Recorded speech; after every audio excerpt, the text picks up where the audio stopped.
正在这时，旁边有2个人大声叫喊，捉拿偷经者。起初我不知者的用意，后来听到四面八方都叫起偷经者，我才明白，这就是北方人贼字的音。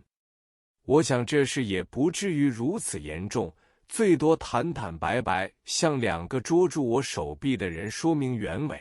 哪知道这2个北方人孔武有力，紧紧地抓住了我，凶神恶煞地对我说：“你是偷经贼，不是偷经，你在这儿干什么？”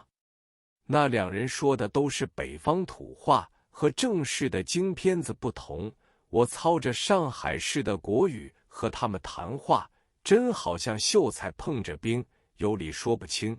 这时外边人声鼎沸，有些人摩拳擦掌的想打我，有些人操着土话破口大骂。2个大汉将我从药王木像背后拉出来时，竟然有一个女人对着我唠唠叨叨地说了一大套，最后还对着我的面孔啐了一脸口水。我因为2手被他们抓住，连抹口水的机会都没有。我心里只想见到庙里的主持人，让我平心静气地把情形说个明白。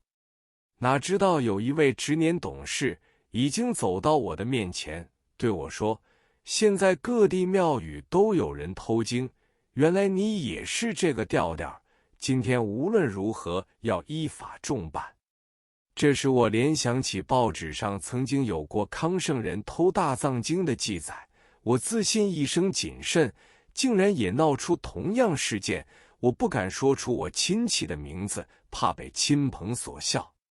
我说：“我虽然弄坏了你们的一本书，但我能照样买一本来赔偿你们的。”阶下之求，身不由己。我说话虽极诚恳，但在群众围拢之下，简直无理可喻。正在最紧张的时候，2个穿灰布制服的守门巡警已经来了。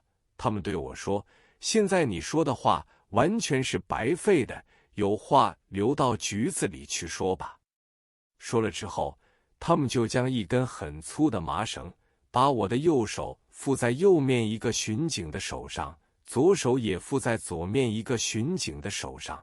这时群众已有300-500人叫叫骂骂，跟着把我押出药王庙门口，在门口石阶上先坐下候车。我心中想，今天我真的成为阶下囚了。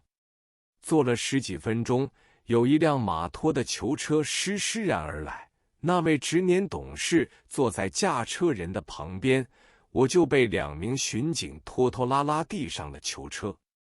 四围闹声喧天，认为这回真的捉到了偷经贼，幸亏还没有把我五花大绑，否则我就变成江洋大盗了。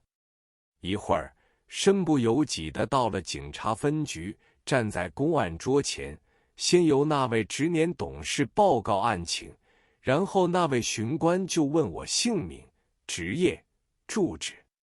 他对我说：“这案件情况严重，一定要收押借送总局，转向法院起诉。”于是叫我除去长衫马褂和裤带，又叫我把身边的东西一件件拿出来放在公案上。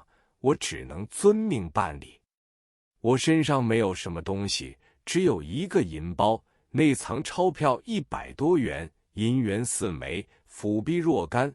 此外就是2张大红卡片，一张是曹汝霖的，一张是萧龙友的。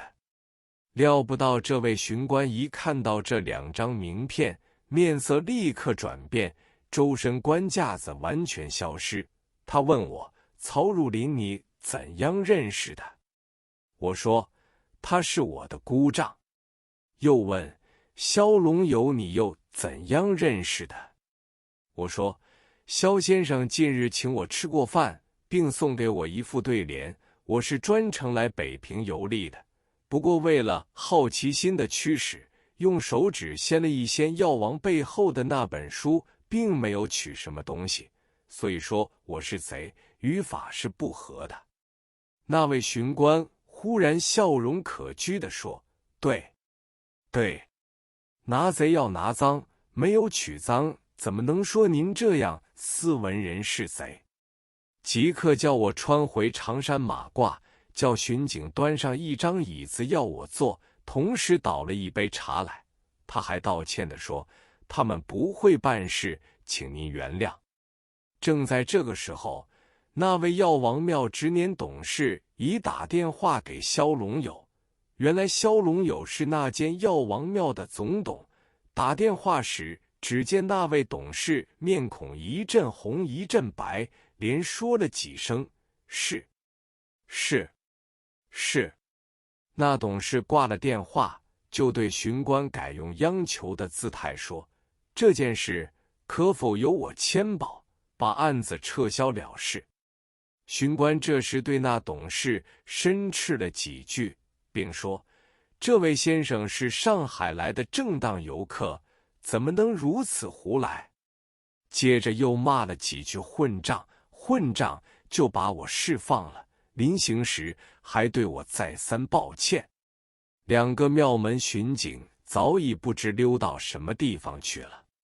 出门时，那位董事竭力致意说：“这件事要请您先生多多包涵，要不然我这个执年董事就干不下去了。”四大名医舌剪妖艳，我走出警察分局门口，巡警已经替我叫好了一辆洋车。